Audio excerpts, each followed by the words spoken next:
এরা তো বলে সার্ভারে ডিস্টার্ব ছিল, এখন তো সঠিক কথা তো আর জানি না আসলে কি সার্ভারে ডিস্টার্ব না কোথায় ডিস্টার্ব।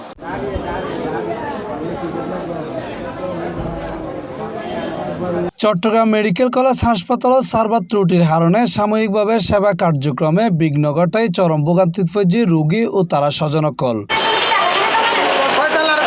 2-12টার প্রায় 1-1.5 ঘন্টা সার্ভার ডাউন তাহায় ভর্তি কার্যক্রম সহ বিভিন্ন সেবায় জটিলতা দেখা দিয়ে প্রায় 2 থেকে 3 ঘন্টা দুপুরে 1টার পর থেকে 3টা পর্যন্ত সার্ভার বন্ধ আসছিল। লাইনে দাঁড়াইলাম হলে অনর ব্লাড পরীক্ষা দিবলে বিভিন্ন জায়গায় গেলাম, এডও সার্ভার বন্ধ।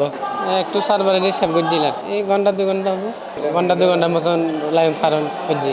খবর পাইরে হাসপাতালত যাইরা দেখা গিয়ে জরুরি বিভাগের সামনে ভর্তি টিকিট কাউন্টারত রোগী ও তারা স্বজনকল দীর্ঘ লাইন ধরে দাঁড়াই আছে। দ্রুত সেবা নপাইরে বোধকেও ভোগান্তির হতা জানাই। আমরা আসছি ফেনী থেকে, আমার একটা পরীক্ষা দিছে, পরীক্ষাটা গেছে 7 দিন আগে ডেট দিছে আর কি। তো আজকে পরীক্ষাটা দিতে আসছি, প্রায় 2-2.5 ঘন্টা 3 ঘন্টার মতো লাগছে। তো যাই হোক, এখন আবার ওইটার রিপোর্ট বলছি যে আজকে দিবে নাকি না, এটা পাইতে আবার 6-7 দিন 8 দিন বা এরকম সময় দিছে আমাদেরকে। ওনারা ঠিকভাবে কথাও আমাদের সাথে বলতে চায় না, একরের বেশি দুইও জিজ্ঞেস করলে ওনারা রাগারাগি করে গরম দেখায়। এটা তো মানুষের অনেক ভোগান্তি, এখানে কি বলবো, টাকা যাচ্ছে হিসাব করলে মানে কাজের বেলা কিচ্ছুই হচ্ছে না। সকাল থেকে প্রায় 2-3 ঘন্টার মতো লাইনে ছিলাম। এই বিষয়ে জানতে চাইলে চট্টগ্রাম মেডিকেলের কর্মকর্তাকল জানায় ডাহাই সার্ভারের সাময়িক ত্রুটির কারণে এই সমস্যা সৃষ্টি হইল। পরে ত্রুটির সমাধান হইলে হাসপাতালের কার্যক্রম আবারও স্বাভাবিক হয়ে যায়।